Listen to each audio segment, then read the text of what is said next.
Hey guys, it's Liz Kelly, and welcome to the Ringer Podcast Network. The Ringer's YouTube channel is nearing 100,000 subscribers, so make sure you check us out on youtube.com/theringer to keep up with the latest NBA Desktop with Jason Concepcion, Slow News Day with Kevin Clark, and tons of Ringer original videos like Hallelujah or Kobe Come Back. Also, be sure to check out all of our NBA trade deadline coverage. Kevin O'Connor wrote about the ongoing pursuit of Anthony Davis, Dan Devine wrote about the 5 biggest questions after the trade deadline, and Bill Simmons and Ryan Russillo recorded a live trade deadline reaction podcast, which you can watch on youtube.com/theringer or listen to on Apple and Spotify. I need support staff to clear the room. Stand up and walk. Now. Hello and welcome to The Watch. My name is Chris Ryan. I am an editor at TheRinger.com and I have no Andy Greenwald today, but that's okay because I was joined by some really great guests today. First, we have Allison Herman and Andrew Grododaro who joined me to conduct a little TV experiment. So basically, I was thinking about what Andy and I were saying last week about the landscape of television, the 385% increase since 2014 in scripted TV, and it made me a little bit nostalgic for the era of when you would go home, you'd kind of maybe grab a slice on the way home, maybe you get a little dinner, sit down on the couch, 8 p.m., turn on your TV, and then you'd watch TV until like 11:30 or 12, and then you would go to bed. Now, that might be an extreme version for some people. Maybe you watch just an hour of television or 90 minutes of television a night, but there was a world in which the major networks were trying to program nights to get you to do that, to do the 8 p.m. to 11 p.m., 11:30 p.m., even 12 a.m. night in front of the TV. So I wanted to try that with Allison and Andrew. Can you program a night of TV from all of the streaming networks, from the broadcast networks, from the pay cable networks, the premium cable networks, that goes from 8 p.m. to however late you want to go into late night of shows that have premiered since December 1st. So we're going to do December 1st to now. We'll do this again in a couple of months. And I think it's like a really good way of kind of cataloging what's on TV at any given point, but also what kind of shows people actually want to watch on any given night. So we're going to do that with Allison and Andrew. And after that, it was my pleasure to welcome Leslye Headland, who is one of the showrunners on Russian Doll, a show that Andy and I adore and we talked about before. And Leslye also directed a bunch of the episodes. She was a fantastic hang. So she called in from New York and we talked about Russian Doll and the amazing reception that Netflix show has gotten. So we'll get to Leslye after Andrew and Allison. Let's get into the show. All right, guys. So I am joined by Allison Herman. Hello. And a little bit, we're going to be joined by Andrew Grododaro. And I wanted to do a little bit of an experiment. Andy and I just talked last week about like the streaming wars and the 385% jump in scripted content that we've experienced since 2014, which is kind of like, I can't even wrap my head around it, but it's really interesting to think about it in the context of you, Allison, because you essentially come in on that wave. Like you are becoming like a professional critic during this time period of incredible increased production, like almost industrial revolution production within TV. I mean, that number literally sent a chill down my spine. Right. And that's like, but as a critic, you don't necessarily know differently. But obviously as a TV watcher, you remember the days when it was, at least basic cable or premium cable along with the networks, if not only networks back in the early 80s or whatever, when I was first starting watching television. But what I wanted to do was try to think about TV now the way we used to think about television, which was essentially taking shows, any show that's on now, whether it was streaming, whether it's on YouTube, whether it's something you watch on Instagram regularly, or whether it's on CBS, and breaking it down into a one night, 8 p.m. to 11 p.m. primetime block, and then a late night block after that. Yeah, I run all of television. It's all my network. Yes, you have one night to make your must-see TV. Yeah, so this got me thinking, as it is clearly designed to do, and mostly got me thinking in the context of something that you guys talk about a lot on this podcast and I write about a lot, is how there's no such thing as monoculture or programming for everyone anymore. Like, theoretically, I could have gone into this and thought about, like, I want a little bit of this and a little bit of that so I can get this demographic and that demographic. But in my, monarchy of one, I just decided I was going to put together all these shows that I am genuinely excited about watching. Like, yes. Not even in a professional context, when I am completely left to my own devices, I have no deadlines. Am I actively looking forward to just like putting on. Right. It's a somewhat antiquated version of watching TV, but rather than, you get home, make yourself some dinner, and then you watch 3 or 4 Riverdales, it's and that's sort of what is full disclosure, something I do on a regular basis. Sure. It's like, and I do that with old Bourdain episodes. I do that with my wife, and I will just like watch a couple of Modern Families. Like there's lots of stuff where it's like, because of streaming libraries, because of the lack of temporality, I think, that television kind of has now. There is no such thing as seasons anymore when you break it down that way. And there's no such thing as like artful juxtaposition, which I think was something that I tried to take into account here. And that's what I wanted to get at. So the inspiration for this project, this experiment, and the reason why I'm going to put parameters around it, I'm going to say we're talking about shows that have premiered since December 1st, 2018 to right now, which is February, what is it, the 11th? I think so. February 11th, 2019. Time isn't real. It's fine. And so I wanted to give it that time period because otherwise, as we noticed when we were walking out to do this podcast and we stopped by Amanda Dobbins' office, and Amanda's like, so can I just do The Crown in mine? And I want to do this more than once per year. Like I want to do this a few times this year so that we can kind of use this as a filter through which to talk about what's on TV, quote unquote, now. Now, the inspiration for this obviously is the famous must-see TV block that was NBC's block. And that kind of, at least for me, shaped my idea of what a TV night is supposed to be, right? So this was largely anchored by Cosby in the 80s and then Friends kind of in the late 90s. And during the Friends period, it was Friends and then another sitcom, whether it was like Just Shoot Me or Suddenly Susan, Seinfeld, another comedy, Veronica's Closet, a bunch of other stuff, and then ER. Yeah, so I think for me, the platonic ideal was like that one season where it was like Community, 30 Rock, Parks and Rec, and like I forget the fourth, but yes, I know exactly.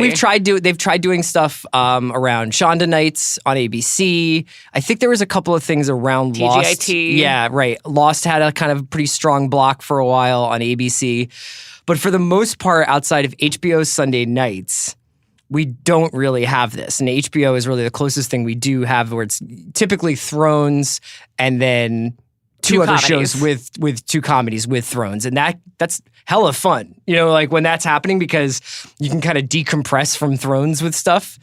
But I wanted to try and recreate that. So we're talking shows from December to now.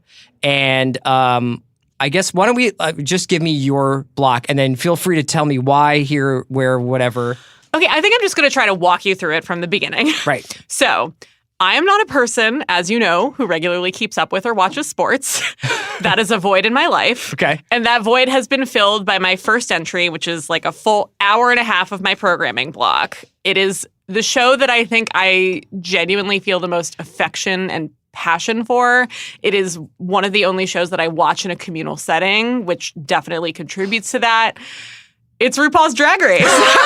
Wait, so RuPaul's Drag Race is 90 minutes long? Oh, yeah. They're doing the whole, like, VH1 is really milking it. Oh, it's wow. a huge moneymaker. They're doing, like, the Bachelor thing, where, Okay. like, it's relatively cheap. It does really well for them, and so they stretch it out. And especially right now, they're in an all-star cycle, which I can share my opinions about that in a separate forum. But, yeah, it's truly an incredibly made work of television. Okay, and that actually probably would be fun because you've got probably you can watch along on Twitter as well and see people commenting on the competition. Okay.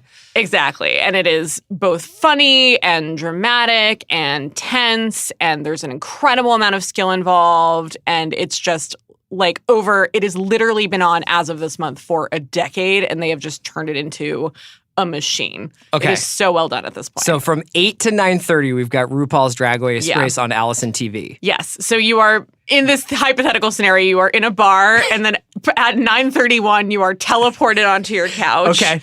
And then my sort of attempt at catering to monoculture / basically the only even vaguely heavy or dramatic selection from my lineup, which I also think is very telling, is Russian Doll. Okay. Which you've talked about. It is just an incredible show. It is both... Russian Doll is on my slate as well. Yes. I think that's, if I had to guess, that's probably the only thing that's going to be on all 3. Okay.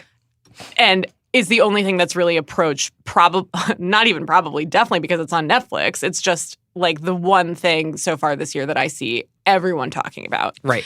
Which is actually something that I wish applied to my next element of the block. Okay, so it's 9. So it's 10 o'clock yes, now. It's 10 o'clock. And I tried to go for a pretty old school piece of not counter programming, but like a complementary block where there's like a handoff and unity between the two halves of it. Yeah. The first half is the final season of Broad City, which I think is being also done. on my list. Yeah. Yes, which is being done, I think, incredibly well. They are balancing, I think, both the humor and specificity of observation that's defined the series, but they're also very aware of the amount of emotional investment a lot of people have, and they're not being, treacly or tacky about it, but they are putting in, I think, a lot of effort to show that these characters have grown and they're saying their goodbyes. They started She-Work. Yeah. I was really disappointed that wasn't like an overt Wing parody, but the WeWork shots were worth it, I thought. And Comedy Central, actually, I just transplanted this intact. They're juxtaposing the final season of this beloved institution of a show, which is a callback to, back in 2013 when we actually used to watch things together. Sure, yeah. To a show that I really wish were getting more attention, so I'm just gratuitously going to plug in right now, which is The Other Two, which is by Chris Kelly and Sarah Schneider, who are former co-head writers of SNL. Yeah. Chris Kelly, used to be a writer on Broad City, so there is a very shared sensibility. And Paul Downs and Lucia Agnello, who are two of the primary creative voices in that show, are also in the writer's room of The Other Two.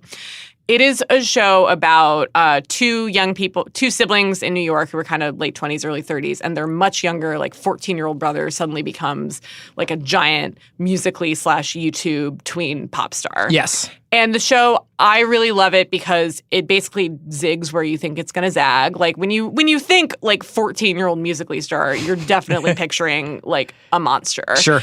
And they very deliberately make him a kid. He's a sweet, vulnerable, prone to getting caught up in the excesses, but they love him and they want to protect him as opposed to being who is this creature that we suddenly have to babysit? And also Molly Shannon is in it, and she plays the momager, but instead of being Dina Lohan, she's also got her own stuff, and it's just both incredibly funny and joke-centric in a way that not a lot of TV is right now, but also is serialized and builds to some really good payoffs. And I was so impressed by it because I watched it all in one sitting.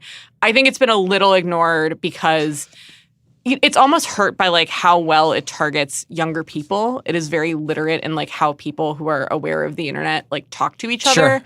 But it's also airing on linear television, which means that entire audience doesn't engage with that style of content anymore. Would you say that? See, what's kind of interesting about sitcoms right now, if you want to just broadly call that a sitcom, is that they were, I think, really helped by exactly what we're doing here. It was it was easier to sort of sit down and watch a sitcom in a block of 2 hours of sitcoms rather than DVRing one episode of Parks and Rec or whatever, and then be okay, that was 22 minutes, and it was pretty good, and now I'm going to go off and do something else. NBC, to their credit, has kind of rebuilt that from the demolished ashes of the early 10s, but now they have Good Place, they have Superstore, and actually my next block is an NBC sitcom because once I got in the rhythm, I was oh yeah, when I'm watching a bunch of 20-minute super fast episodes, what I want is to just go to another snackable thing. Yes. So I actually put what my vote for the best executed of that lineup is Brooklyn Nine-Nine, which feels like one of those shows. We have a lot of overlap. Yeah, we have a lot of overlap. I'm so shocked because I assumed that everyone would kind of have because you thought I would just have True Detective in slow motion for 3 hours. Every timeline gets its own hour. Yeah, right. Yeah, so that show was on Fox for the first 5 seasons, was canceled, but it's made by NBC Studios, so they just brought it on board, and it feels immediately at home. Okay, so yeah, that segues. We can do late night next. So I'll just run through my primetime block then. So mine starts with what you were talking about with Brooklyn Nine-Nine. It seems like a classic 8 p.m. Thursday night show in another world. I paired that with Black Monday, which I was going to do Broad City, but I had a feeling you might. So just to mix it up. What would give you that impression that I might pick Broad City? I figured Black Monday is kind of where Brooklyn Nine-Nine is like super affirmative and everything is basically okay. And the people on the show essentially care about each other very deeply. Black Monday is kind of the inverted version of that, where there's just like a lot of cocaine and a lot of like really, really like elaborate dressing downs of people going on. And it works, I think, as a comedy, like an 8:30 type comedy rather than any kind of prestige TV thing. Like, I think it ultimately, and we've talked about this before with Black Monday, and this, if you don't know, is the Don Cheadle show on Showtime, also starring Paul Scheer and Andrew Rannells and Regina King. And it's about the Wall Street crash in 1986. I do love that in this alternate universe, we're in a world where Brooklyn Nine-Nine and Black Monday would be on the same network. I know. This like clouds of cocaine show with this like happy work family show. Yeah, and then so for 9 o'clock, I thought I picked Russian Doll as well. I think it's good to have a puzzle box show, and I paired it with something a little bit more, I think specifically to my tastes, which was Friends from College. So I generationally I have a predilection for Friends from College. I also like the fact that it bridges comedy with like a soapier aspect, so that it feels a little bit more like I'm like wading out of sitcoms and into drama over the course of the night, which I, for some reason as a kid, feel like that's what Night Court was on Thursday nights. So like, even though Cheers also had some darker moments, but I felt like Night Court was like, it's happening late at night and it's 9:30 right before LA Law, you know, and so like that would be kind of like getting me ready for the drama. Interesting. I have a question about Friends from College. Sure. I'm just going to come right and ask it. Yes. Did it get better in season 2? Well, it got, I just really enjoy the performers on it. I like Fred Savage is very funny on it. Billy Eichner is really funny on it. Like any ensemble, there's going to be parts where you're like, I don't really want to watch this particular subplot. It's hard to explain. Like, it's not just like shared play jokes. Like, it does actually have like a little bit of a real like kind of way of looking at turning 40, but still kind of hanging on to being in your younger, more virile years in a good way. I personally really enjoy the show, but I understand. I wouldn't say it's like an example of like perfect television making. I just remember, if we're sticking with like the comedy drama framework, I remember watching the first season, and I did not give it the kindest review, Sure. but in part because it felt like it didn't know whether it wanted to be sitcom-y, specific, jokey humor, or like kind of a dramedy where it's in relationships. And so it ended up like in the worst of both worlds, where, you know, if I'm building a lineup, I think if I could go from like hard drama to hard comedy, that's a better contrast. I know for this me. is going to sound weird, but like it's basically like indie rocker Riverdale with jokes. Like in so much as like how much people sleeping with each other happens, and also like everybody now seems to like somehow work together in various capacities, you know? I mean, if it were Riverdale with jokes, it would have. Let's see. I'm just going to like pull a random detail from the last episode of Riverdale because this is my favorite activity. We did learn in the last episode of Riverdale that Cheryl Blossom wants to go to Highsmith College. Uh-huh. We've never heard of it before. Is that like Mount Holyoke or something? Or Maybe, but it has a headmistress Patricia, and then in the episode they also have Price of Salt and Talented Mr. Ripley references, just in case you missed it. It's and this somewhere is just in like, Western Mass. I just can't decide between Smith and Holyoke. Well, I think if like it appears to be within walking distance of Vancouver because of how everything is in the Pacific Northwest Good. and Riverdale. But yeah, so that was kind of the end of my. I stretched the definition of late night and basically did like a 4-hour primetime block. But okay, yeah. So my late night-ish programming starts at this point in the evening. And so it's 11 or 10. I think it's. So you've done. We're in the final hour. So you've done whatever. 90 minutes of RuPaul. 90 minutes of RuPaul, half an hour of Russian Doll. Broad City and the other two are a full hour combined. So and then Brooklyn Nine-Nine is like an extra half hour that I right. just So now ate we're at into. 11:30. You didn't watch the news. No, because Forget- part of my point with the late night thing was kind of, I don't think most people, or at least certainly most people my age, are really in the mood to watch like a full hour of late night. Yeah. And the way late night is made now, because they totally understand that, is they tape them at like 4 p.m. Eastern. And then when they get something that they know is going to blow up, they have release a 90-second clip. Like the most recent one that I can think of was Stephen Colbert and Ellen Page. Okay. That like, this has to fucking stop moment. And they, you know, the producers were smart and they broke that out and it totally went viral on its own. But that's like how most people on the internet at least consume late night. Okay, so you went to 11:30. My 10 o'clock show, no surprise, is True Detective, so that takes me to 11. Uh-huh. So now we're both at like my late night starts at 11. I'm going to push out, Jake Tapper to be like, tonight on the news. So now we're both at 11:30. Yes. So my 11:30 is just like a half-hour YouTube composite of whatever collected late night has decided to deliver that week. Oh, what a good idea. So basically just like a bundle. Yeah. So it's maybe like A Closer Look was really good on Seth Meyers, so you do that. And like Colbert had a really good interview and Fallon had a really funny bit. Or, maybe you just are in the mood to watch a whole episode of either Last Week Tonight or Patriot Act. But like, I basically just reserved a half hour for like late night melange of your choosing. Yes. Because I think that's certainly how I consume late night now. So like I basically said Patriot Act and NBA Desktop would be my late night. Some SponCon. Some SponCon, but also like that would basically be the Sports Center thing for me. So I would have watched Sports Center at 11:30 at some point in there just to catch up on the night. But I love how Jason just kind of like sums up the week in Twitter and offline or online NBA life. I mean, as someone who does not practice the like on the not offline, or I don't pay attention to like the other part basketball of that. part, yeah. Yes, I find it very useful in terms of the part that I have the most like ready access to and ability to understand is exactly what Jason does a great job of breaking down. Okay, so let's just to recap. Allison, 8 o'clock to 9:30, RuPaul. Yes. Then we're going to go with a block of half-hour shows of Brooklyn Nine-Nine. Well, sorry, what's the order you had them in? I had Drag Race, Russian Doll, Broad City, the other two as kind of like a mini like actual programming block, Brooklyn Nine-Nine, and then my late night YouTube compilation. Then my final entry, the like full transition between like actively paying attention and just like drifting off to slumber is Bon Appetit YouTube clips, baby. Okay. So I am, as you know, a passionate home cook. I'm one of like a few at The Ringer. We have a recipe Slack. It's wonderful. It's my retreat. It's my oasis. It doesn't speak very highly of the rest of our Slack. There's the part of Slack where you actually have to like pay attention and offer opinions, and there's the part of Slack where you're like, I like this. Yeah. This is good. Yeah. There's the part of Slack where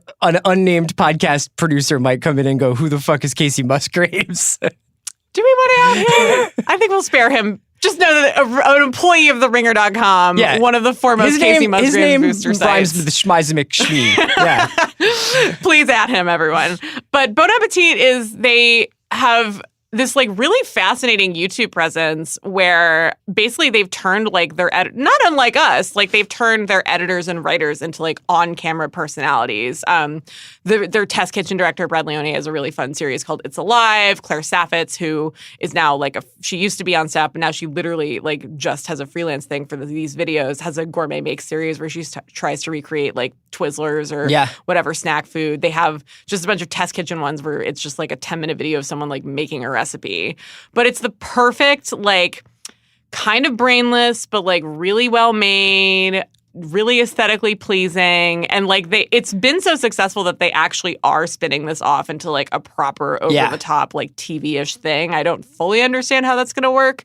But like at least once or twice a week when I'm kind of like, it's like 11:30 and I'm like kind of tired, but I don't want to watch like a full hour of television right now. I'll just like pull up youtube.com/Bon Appetit, which and like watch those. Literally my browser I hit Y and it just autofills. That's when you know you have a problem. Or do you get hungry when you do this?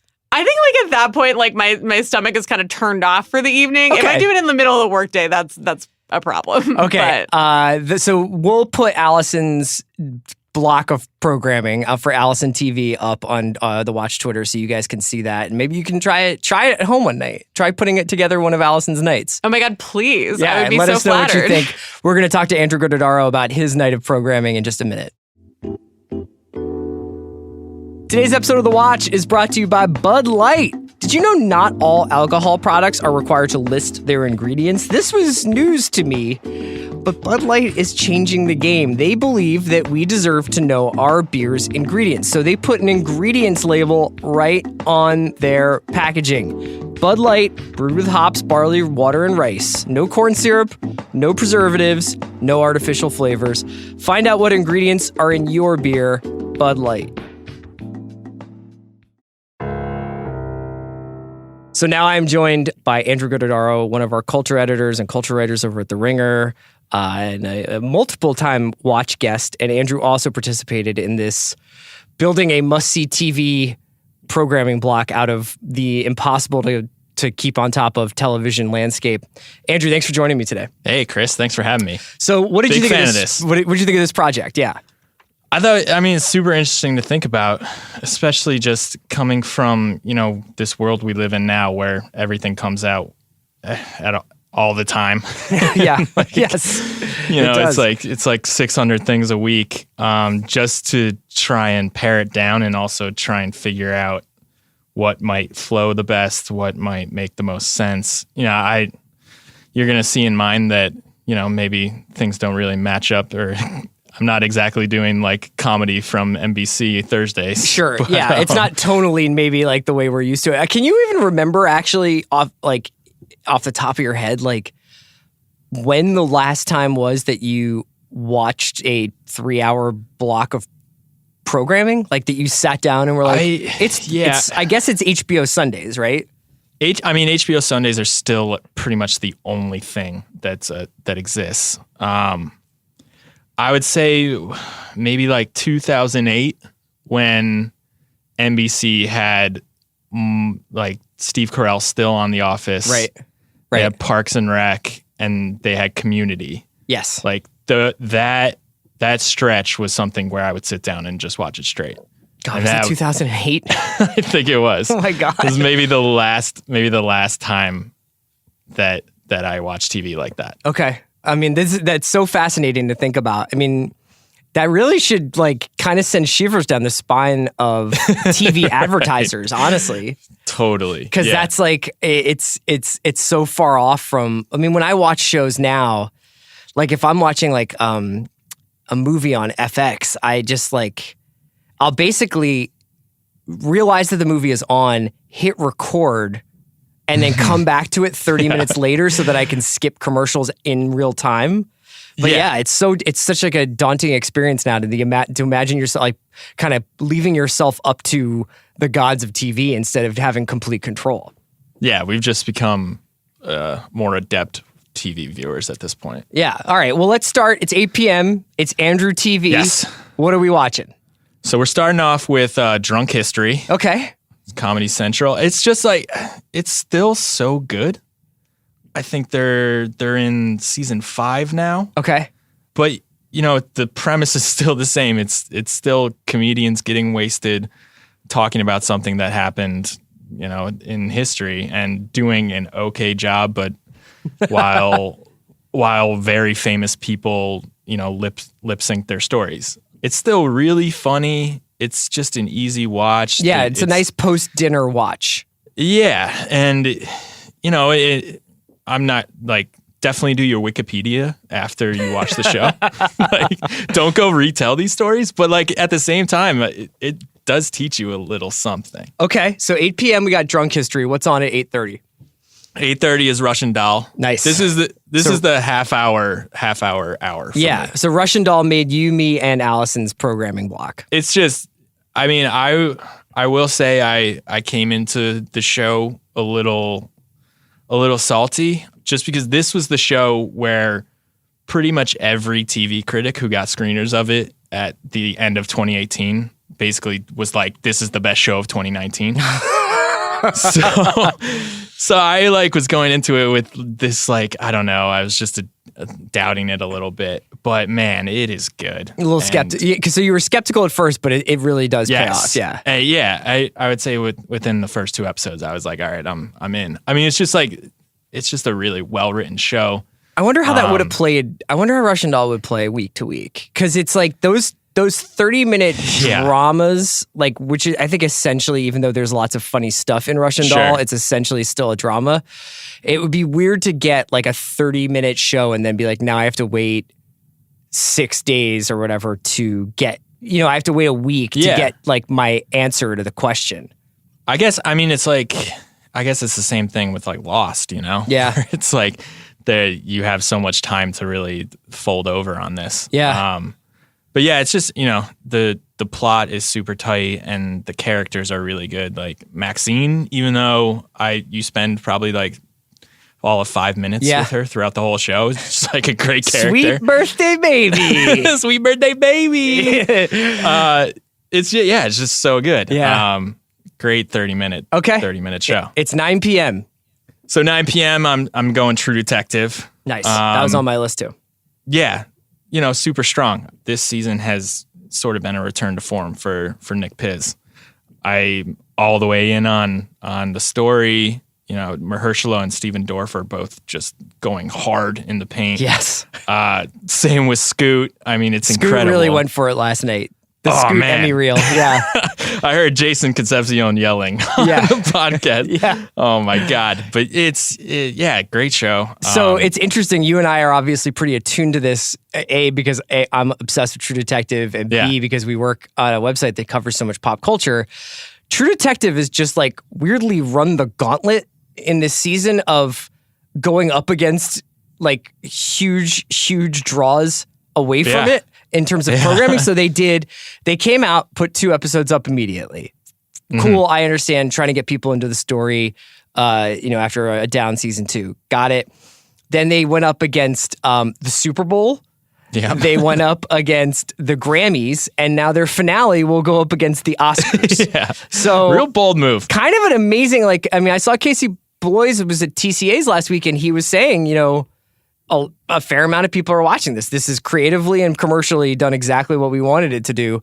So I'm kind of impressed. It does seem like a show people are finding on demand after its airtime. Yeah, it does. I mean, we're so far beyond this idea of like monoculture. Game of Thrones is the last bit of it. But this show does kind of have a feeling where you go to a bar, you can find like 50% of the bar will have seen it. And you can kind of talk about it, which is pretty rare these days. Okay, so it's 10 o'clock. Yeah, 10 o'clock is where this takes a real left, because 10 o'clock is The Masked Singer. And we're just going... So out of the pink room and into the Masked Singer. Although if you walked into a pink room, it wouldn't be crazy to see a Masked Singer in there. Yeah, there's just Antonio Brown taking off a helmet. I mean, this show is just so weird. It's just so weird. All right, for anybody who maybe we haven't talked about this on The Watch. Can you explain the Masked Singer to people briefly? So the gist is I believe it started out with 10 people. They are, from C-list celebrities to Z-list celebrities. And they are all in the most elaborate costumes you've ever seen. And they're just singing pop songs while Robin Thicke, Nicole Scherzinger from the Pussycat Dolls, Jenny McCarthy, and Ken Jeong try to guess who they are. That's the show. And then once an episode, someone has to take off their mask and be like, the first one was Antonio Brown, in the middle of him basically staging a mutiny against the Pittsburgh Steelers. The judges are like, Jenny McCarthy's out here guessing that Barack Obama is on the show, or that Kendall Jenner is doing the show. And it's just like high comedy in that regard. And then it's just one of the trippiest viewing experiences out right now, where you really do feel like you've been laced. Yeah, it's like so it's basically like if they had this on Black Mirror, you'd be like, wow, the future looks pretty weird, but instead this is our reality. Yeah, it's just bizarre. It's a great watch. If you want to make fun of it, or if you want to just like actually get into it and actually dive into the theorizing as to who is behind these masks. It offers everything. Yeah. Okay. So is that an hour long or a half hour? It's an hour long. But they really stretch it out. That's great. An hour. They need it masked. all, believe me. Okay, so you've gone from True Detective to Masked Singer. Now it's 11 o'clock. Yeah. What are you watching for your late night stuff? So I might be cheating here a little bit because it premieres next week, but I'm giving half an hour to Desus and Mero. That's perfect. To yeah, kick that's this a perfect off. Call. Their show is so good. I feel like them above anyone else. They're sort of speaking the language of comedy right now. Is their voice.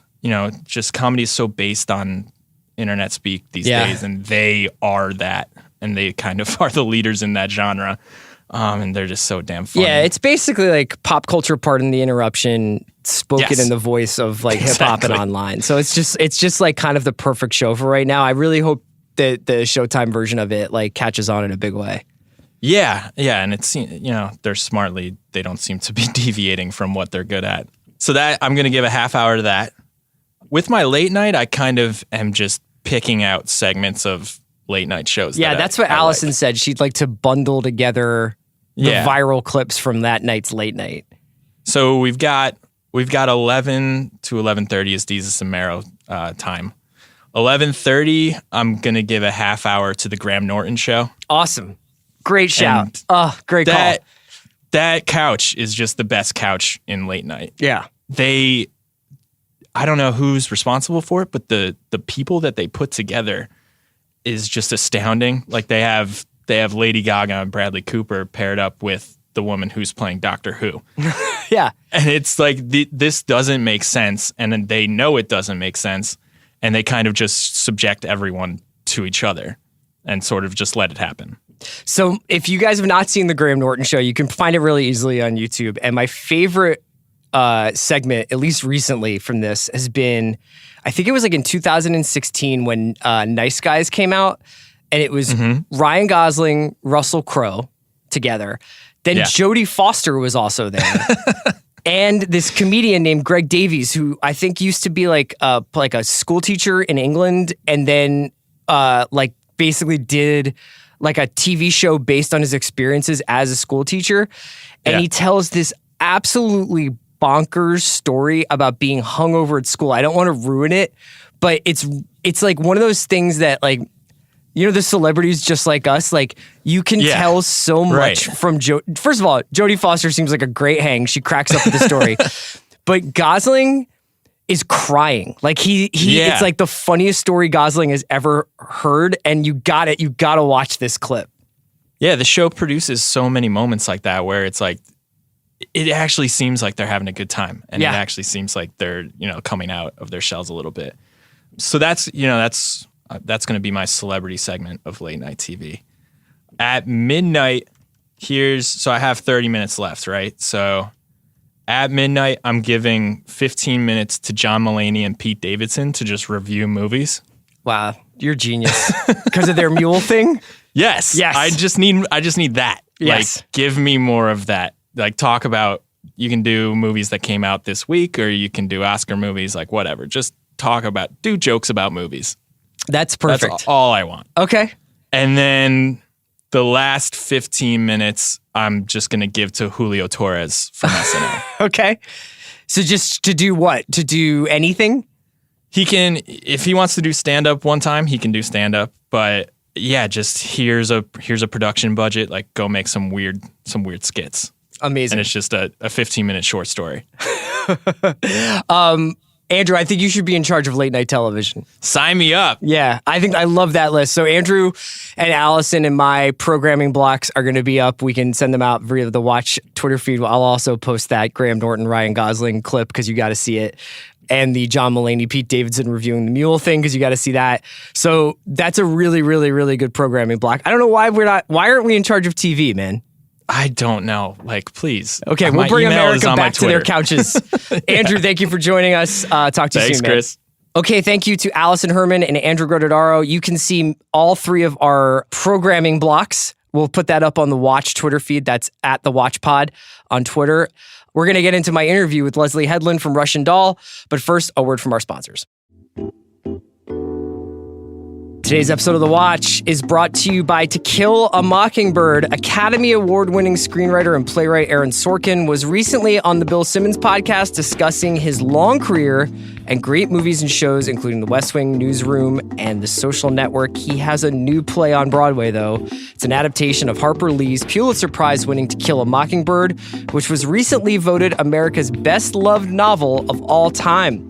To Kill a Mockingbird has become one of the most popular and toughest tickets to get on Broadway. It has set the record as the highest-grossing American play in Broadway history. It has also been selected as a critic's pick by the New York Times and has been called one of the greatest plays in history by NPR. It stars two-time Emmy Award winner Jeff Daniels, who you may know from The Newsroom and Godless, and he is live on stage as Atticus Finch. Variety calls it one of the greatest stage successes of this or any Broadway season.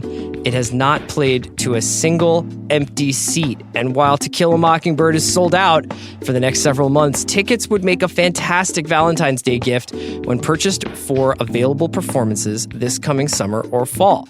Tickets are available directly through telecharge.com or the show's website, tokillamockingbirdbroadway.com.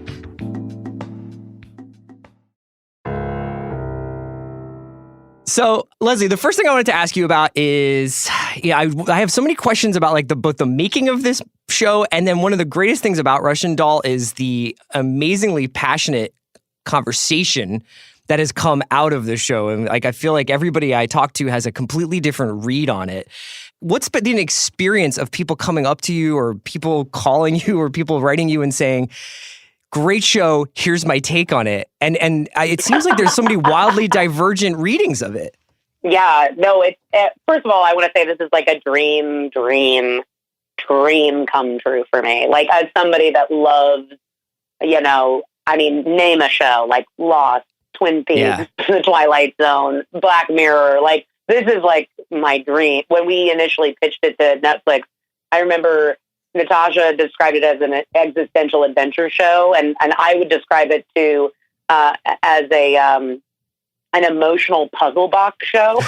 Yeah. That's like, it has all the makings of those shows that I absolutely adore and watch, would watch religiously, but like at the same time, it's kind of more concerned with the EQ than the IQ, and you have to tap in, the audience has to tap into their emotional intelligence in order to solve the problem of the show, as opposed to, guessing the correct theory, if that makes sense. Yeah. So it's really fun to have people respond to the show in the way you're describing, because inevitably what they have to do is talk about themselves and open up emotionally to talk about it. So it's like, it's just twofold of just the most exciting feedback of like, I enjoyed it and congratulations. But then there's also this like, here's what I thought. Like, here was my emotional Rorschach test.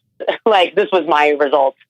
Yeah, because in your emotional Rorschach test. It's different than True Detective, right? Because like in True Detective, you're using your kind of background, whatever background you have in watching crime shows, and you're like, okay, they wouldn't have shown this person if he didn't have something to do with that. But then I'm still trying to figure out like why the Yellow King drawing is in this person's room. But then with Russian Doll, it's almost this kind of people are putting their own stuff onto it, right? Like, I watched it and I was just like, well, this is about drugs. Like, this is obviously about what it's like to kind of get out of or be in the throes of addiction. And I was deeply fascinated by that part. But then, Jason Zinnemann wrote about the Tompkins Square Park riots on Twitter. That has obviously kind of become a viral theory about the show. For you, how much of you is in there, right? Because like, if so many different people put their stuff on it, is there any sense of possession that you have over the show? Oh, no, not at all. Like, nothing makes me happier than like reading Jason's thread and being like, oh my God. It's like, because all of those things we talked about, like we did discuss all of the things that he, like even before I came onto the show, it took place in Tompkins Square Park, and Natasha had talked at length about the history of the area and what parts of the area she wanted to shoot in and where she believed certain characters would live and, be in and all of that kind of stuff. So it's like, when I hear something like that, I'm like, yes, you're right. And also you're wrong, Right. It's like, it's also not just about that, like it's also about trauma. It's also, to me, a ghost story. It's about being haunted. It's kind of an amalgamation of, three of my favorite movies, which is The Shining, It's a Wonderful Life, and Back to the Future. Like, if you just put all of them in one movie, in one 4-hour piece of material, it would be Russian Doll, so to me, that's what it's about, or that's what I think or hold on to while, I'm collaborating with, the other creators and the cast and the designers. But does that mean that Jason's wrong? Like, no. Like I think that everything he said, I was like, oh my gosh, this is great. Like, this is all really rad. But I think metaphor is a tricky thing, in literary terms. Like, I don't think that, one thing means one thing. You look at something like War of the Worlds, and you can read that and at the time that it happened, and you can read what H.G. Wells said at the beginning, his quote about Tasmania and colonization and all of those things, and you can read one reading into it, and then, Steven Spielberg can make it a gajillion years later, and it can mean something very different. It doesn't necessarily carry a one-to-one in the same way that I think we'd like it to sometimes. And I'm also like a big fan of letting the audience decide those things for themselves. Like, I answered the questions for myself when I was working on it with the writers and the directors and thinking to myself, like, this makes sense for me for this reason. But I can tell you, like, Jamie Babbitt, our amazing director, Natasha, who directed the finale, like, I'm sure they had different reasons. Yeah. You know what I mean? Like, in their heads for why something was happening, the writers, Alison Silverman, Chirako Dunlap, Jocelyn Bio, these are people that I think probably knew what they were writing when they were writing it, and at the same time would have a different answer than I have for why somebody says something or behaves in a particular way on the show. So I think that's kind of the fun of it. Like I said, it's an emotional puzzle box show. It's like you have to access something inside yourself to solve it. And what that is, for some people, will be the Tompkins Square riots. Yeah. And for other people, it will be something else altogether.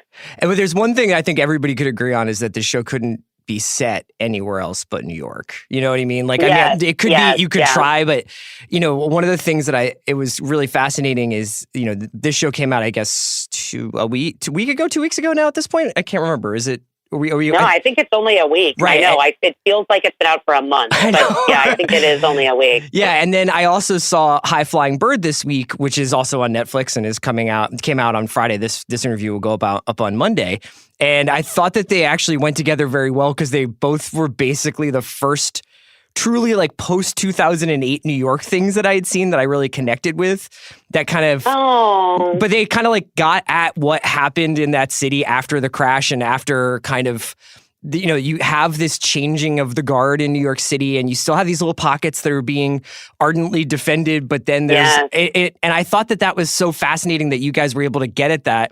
And I know that it's notoriously difficult to make stuff in New York now. Can you tell me a little bit about the character that New York played, but also, maybe some of the challenges of making it there? Well, I think that, like I said, this was Natasha's, mandate and dream from the beginning. She's lived in the East Village for a very long time. And there, like, even when we were like looking for locations, it was just incredible. Like, she would just know she'd be like, we should take a look at that, at the deli that's on this street with this thing, or there's a synagogue that's over here. Like, one of the inspirations for Maxine's apartment was the Talmud building, which is an old Jewish yeshiva that is now an apartment building that's on the east side of the park. We ended up shooting on the west side of the park. But yeah, it always felt like that was the snow globe or the Bedford Falls that we were going to be in. Like that was our Hill Valley, like, like that was where, like any of these stories that are about what the show is about, like usually you have a locale that's kind of fixed, whether it's fixed emotionally or physically, like The Shining, like where you just kind of can't escape because of X, Y, and Z. But also coming from being a playwright, that's usually the case anyway, is that you're usually stuck in one location. Yeah, absolutely. And you have to kind of figure out, even if it's more than one location, it's still one location, which is the stage. So you have to kind of figure out what story is going to play out on that stage. So it was always a huge role. It was always going to be there. It was helped immensely by Natasha's knowledge of both living there and the history of it. The challenges of shooting in New York listen, I've shot almost everything I've done in New York, meaning, I've done some episodic elsewhere, but like both my films were shot here. I do a lot of my plays here. It's a place that I've had the pleasure of working in and have kind of figured out the ins and outs of what it's like to shoot here. Yeah. What's fun about shooting in New York, and also kind of challenging is that New York doesn't care that you're filming. Yes. If that makes sense. Yeah. like no one in New York cares that you're filming, except when you're making too much noise and they want you to go away. You know what I mean? Like, but insofar as like, if you're trying to get a particular shot, or, you know, you want to go on the subway, or you want to do this, that, and the other thing, like, and you need to have your permits, or you've got to like New York is not that interested in helping you out necessarily. Right. But that's kind of what's fun about doing it, is that it does feel like you're getting away with something, even if it's all on the up and up. You still sort of feel like, I can't believe we're shooting, you know, I can't believe we're shooting in Tompkins. Like, I remember, you know, one of the first days that we went out there, just being like, I can't believe we're here. Like, I just can't believe someone let us be here. Yeah. How long have you lived in New York? I've been here. I came here to go to Tisch in 1999, and then I moved to LA for about 5-ish years in the 2000s. Uh-huh. But I've been here for the most part for about 20. Oh God, that's 20 years. Yeah. So I know, that happens now. I was like, Jesus, that's 20 years. That's 20 years in New York, with like a nice little pit stop in LA when I was first starting out. Yeah, because right after, like in 2001, I started working at Kim's on St. Mark's. So I was like very fascinated by how Natasha's character has these kind of like almost home bases, like the bar, bodega, apartment runs that she does, where it's like you just always, even though New York is this sort of never-ending maze, you wind up creating like these safe havens within a 6 to 10 to 20 block radius that you're just kind of like doing this loop of. I thought it almost like lent itself really well to all the chronological loops that were happening, because in her daily life, she would just be doing these 5 to 7 same things anyway. So it kind of like it was like a perfect setting for this kind of like, okay, now we're stuck again and we're starting over, because it always kind of does feel like that. I love that you say that, because that's exactly how we felt shooting it. You know what I mean? Like, we were just like, you know, this is exactly what it's like to be a New Yorker. You have like your snow globe that you live in, and like, yes, you venture out every once in a while, but you figure out your corner of it, and then you hang out there. Yeah. And it's funny, it does lend itself actually to that narrative device of a time loop, or a looping day, or, you know, for me, I mean, we called them loops when we were making the show, because, you know, it's not a day, it's a reset that's triggered by her death. So it's a little bit more of a video game than, you know, she's repeating the same day. Like, I also didn't think of like the other people that lived in her world as being like, to use that, you know, a video game term, NPCs, non-playable characters. Like, they are their own people, and like whenever it restarts, like they're going to do what they want. That's not necessarily based solely on what Nadia's behavior is, which I think is nicely summed up in the pilot when she asks Force if they know each other, and he tells her to fuck off. Like, it's like I feel like that's like where we were telling the audience, like, yeah, these people don't care whether she's looping or not. Yeah, that's the thing that you can't explain to anybody who hasn't lived there, is that it's this city with all these people, and when you bump into somebody like on a subway car, or if you like decide randomly to go down 4th Street instead of 5th Street, and then you bump into somebody, or you see something that you're like, wait a second, like, of all the decisions I made in this day, how did I wind up outside of this store on 5th Street? And then I saw this moment. Or when you run into someone randomly that you haven't seen in a long time, and you're like, oh my God, all of the stuff that I had to do to get to this moment where I'm standing on 14th and 6th Avenue, and I'm running into like my friend from high school. Like, this is crazy. You know, like, it's like New York just has, you're right. It's like, if you haven't lived here, then you don't know that. But I do think the show does a good job of, because it's, you know, got all of those dashes of magical realism. I think it does a good job of kind of giving you a sense of what it might feel like to live here in that way, I guess.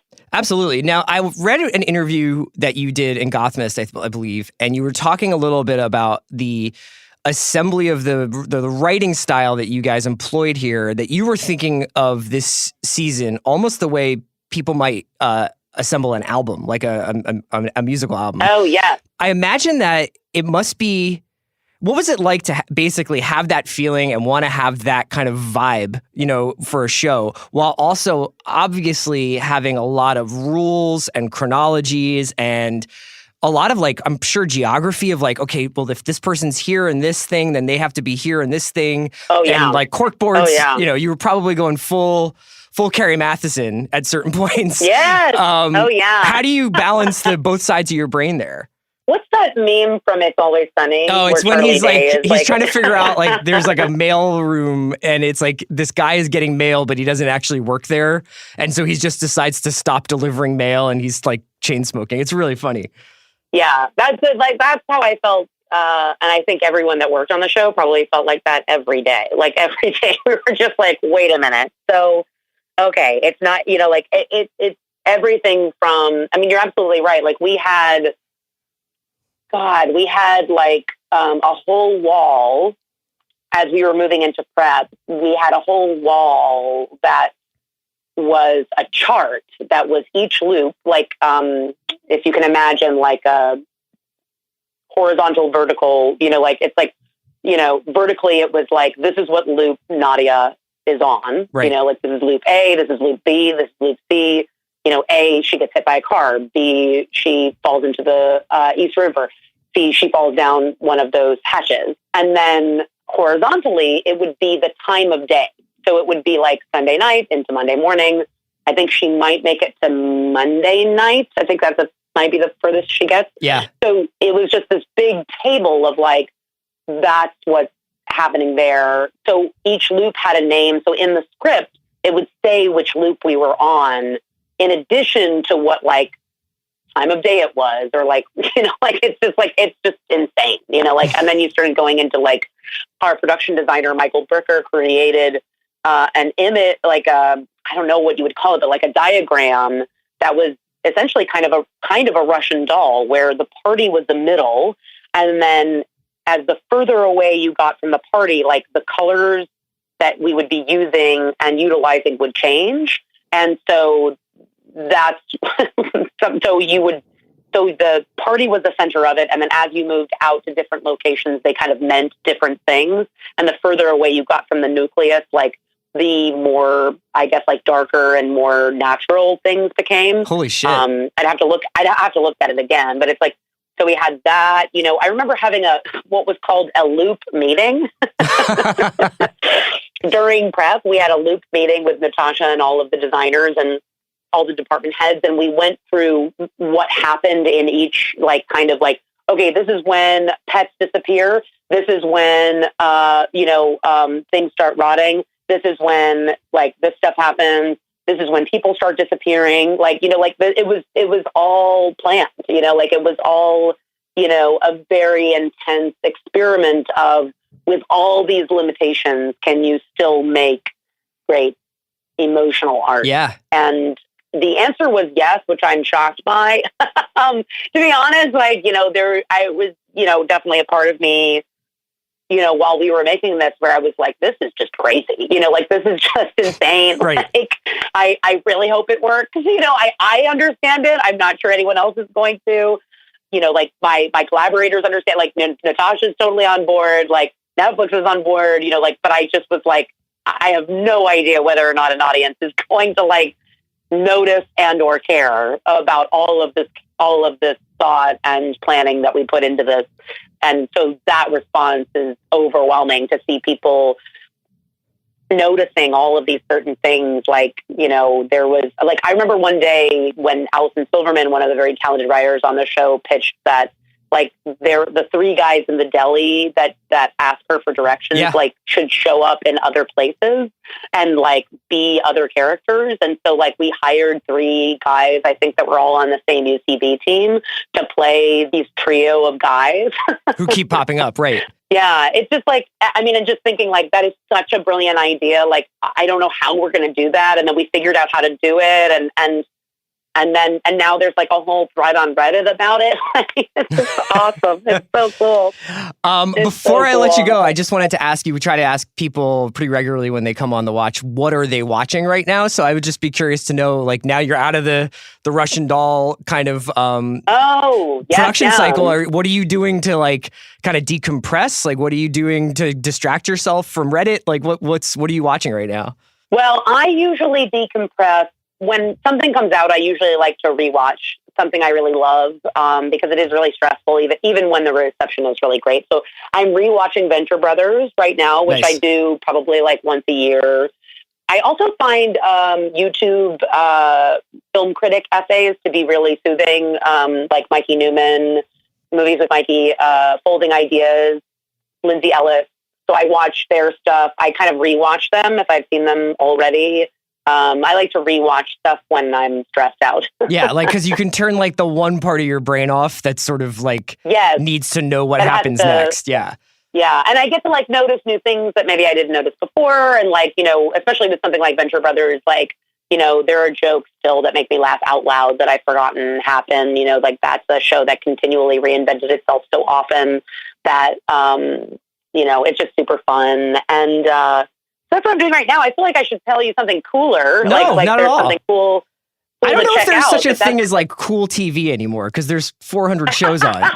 So it's kind of like Yeah, there's a lot of content. Yeah. A lot of content. it's almost like if you go to a but I high would school say- with 1,500 people and then you're like, oh, well, I just didn't know everybody, like. Yeah, I just didn't know everybody there. How could I know everybody there? Yeah. No, I also think that there's just something very soothing about the stuff that you love and rewatching it. And 100%, I remember when we were shooting a Russian Doll saying like,